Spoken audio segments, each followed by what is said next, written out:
네, 유치원 원화 모집 시스템 처음 학교로 가입률이 지난해 2.7%에서 올해 60%로 크게 올랐습니다.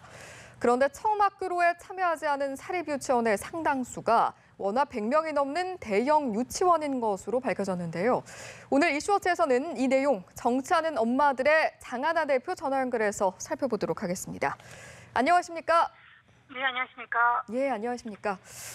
저희가 앞서 언급했지만 처음 학교로 지난해에 비해서 참여도가 많이 오르기는 했는데 서울 사립유치원 상위 10곳 중에 6곳은 참여를 하지 않았다고 하거든요.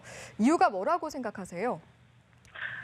네, 저희도 추측할 뿐이지만 현재 처음 학교로의 참여율을 보면 작년에 2%대에서 60%가 전국 평균 넘었으니까 정말 상상할 수 없었던 변화이거든요. 예. 근데 지역마다의 편차가 일단 크고 지금 이번에 분석된 서울만 보더라도 규모별로 편차가 있습니다. 그렇기 때문에 이 소위 한유총, 사립유치원 그 원장들 사이에서도 이런 어떤 그 국가 관리에 따른 이해관계 이런 게 편차와 정도차가 있는 것 같고요. 예. 또 참여율이 30%도 안 되는 이런 그 저조한 시도의 경우에는 그 소위 강경파라고 이렇게 불려지는 즉 국가 관리를 좀 적극적으로 거부하는 이런 또 한유총 지회들이 있는 걸로 보여지고요. 그런 의미가 있는 자료로 분석하고 있습니다. 알겠습니다. 지역 간 편차라는 부분 짚어주셨고요.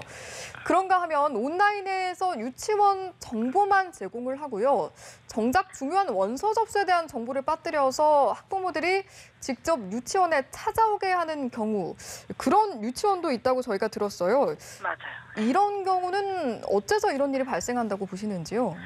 다들 예측하시겠지만 이번에 처음 학교로를 참여하게끔 했던 요인 중에 여러 가지가 있는데 지원금 부분에서 차를 주겠다 이런 적극적 조치를 한 시도교육청들이 있습니다. 그렇기 때문에 이제 대형 유치원들은 사실 이런 국가의 관리를 받는 것보다는 이런 지원금을 안 받는 게 낫다. 이래서 참여를 안 한 걸 보여지고 또 하나 일부 유치원들은 지원금은 받아야 되는데 사실상은 관리를 받긴 싫으니까 이런 꼼수 행태가 보여지는 것이고요. 이 경우에는 좀 해당 유치원을 목격한 이 예비 학부모들께서 해당 교육청으로 빨리 좀 민원을 주시고 교육청에서는 집계를 좀 정확히 하고 특히 현재 문제가 되는 것이 학부모들이 교육청에 민원을 제기했을 때 지원적인 태도 때문에 학부모들이 더 불안을 떠는 경우가 많아요. 그렇기 때문에 교육청은 이런 불만이 제기되면 바로바로 해당 원에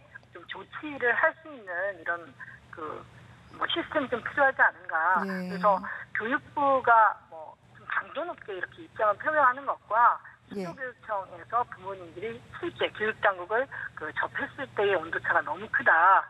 이런 것들이 유치원 혼란을 가중시키는 요인으로 보입니다. 예, 알겠습니다.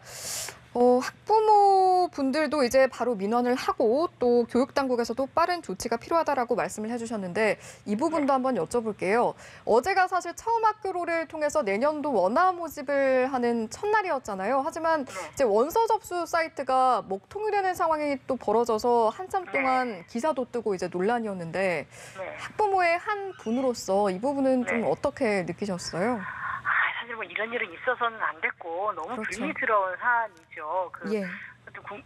학부모들도 과거에는 사립유치원은 처음 학교를 신청한다고 상상도 못하다가 그래서 이제 변화가 많이 생겨서 기대를 했는데 실망도 많았고 혼란도 많았습니다.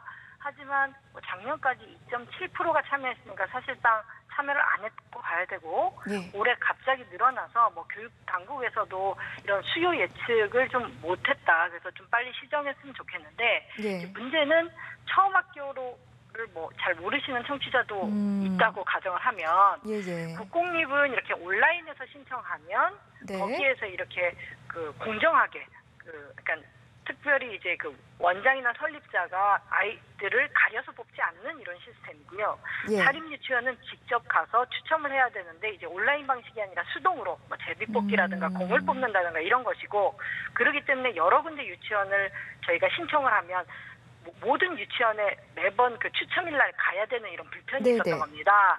근데 들어보시면 알겠지만 이게 뭐 거의 뭐 90% 이상 대부분의 유치원이 처음 학교로에 신청을 해야 예. 사실 실효가 있는 것이고 지금처럼 60%가 참여했다 그래도 나머지 40%를 또 학부모 입장에서는 그 신청을 안 할 수가 없는 거거든요. 예. 결국 온라인과 오프라인의 중복 이런 신청을 해야 돼서 예. 저는 사립 유치원들이 뭐 최근에 국가 관리에 대한 어떤 반발도 있고 어떤 의견차가 있더라도 학부모들의 어떤 이런 삶과 직결되고 편의 어떤 편의를 좀 제공하는 면에서는 처음 학교로 시스템 좀 이런 건 적극적으로 해줘야 되는 게 아닌가. 이거는 갑질 아닌 갑질이 아닌가 이런 생각이 듭니다.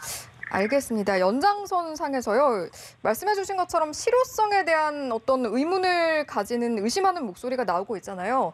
네. 여기에 대해서 교육당국 어떤 식으로 좀 앞으로 대처를 해야 된다고 생각을 하시는지요?